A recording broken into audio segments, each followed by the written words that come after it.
If your garter carriage is failing to reverse at the end of a row, this video will show you several reasons why that could happen. However, Jack warns you, these are fairly advanced skills required to get this deep into the garter carriage and complete the diagnosis and repair. So please assess your skill level and don't undertake it if you think you might make things worse. All right, today what we're trying to help someone with is the garter carriage runs and stitches, but it won't change direction when it gets to the end of the row. Now, this is what we've taken off.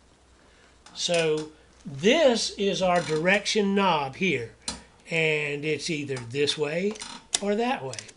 Now, I want to show you this is what's going on when that knob is choosing a direction. So you would normally put it in this position so that it's telling the carriage to change when it gets to the end of the row. Let me lift the camera and view that straight from above for a minute, and you show again to make sure that that's clear. Okay. All right. When you go to set up, you move this lever to that position. This is when you're knitting. Right, and here's the cover to show you.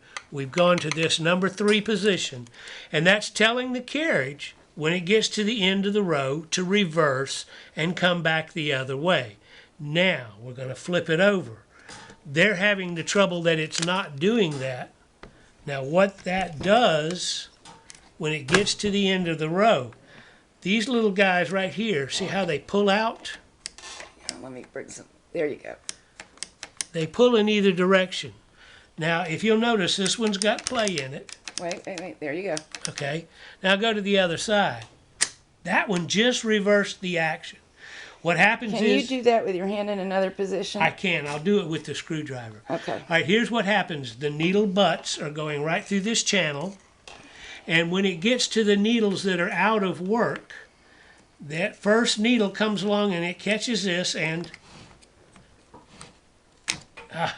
well, we can see from that end. There it goes. It changes direction. Again, the needle butt comes along, it catches that, and the machine changes direction. That's actually, let me see if we can turn it and see. Here's our row counter lever right here under my finger. Mm-hmm. All right, now when it comes over here and it's got to change directions, the row counter lever goes in, the row counter lever goes out. So the same operation that we're showing you from the top right here is exactly what that does on the bottom. So the problem will be, are these little guys in their spring-loaded position, which occurs with this... We can't see, bring it down. There this we go. knob on the top of the carriage. So when you go into the number 1 and you move that, it changes this right here. See it? That's what that changes. Once that's in this position... It says it's recording. Okay, good.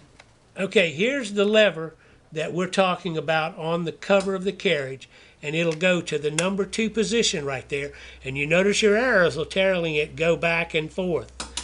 This is what that is doing on your carriage. We didn't get a great look at that yet.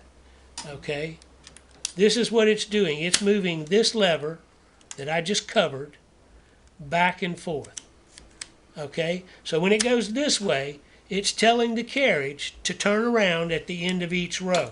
So that may not be in position, and this may not be where it's telling it to do that.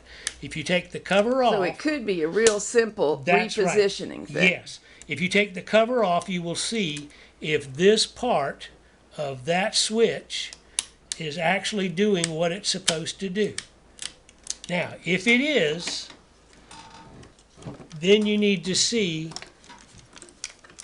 manually if these will actually reverse the action when you pull on them. And that just did it.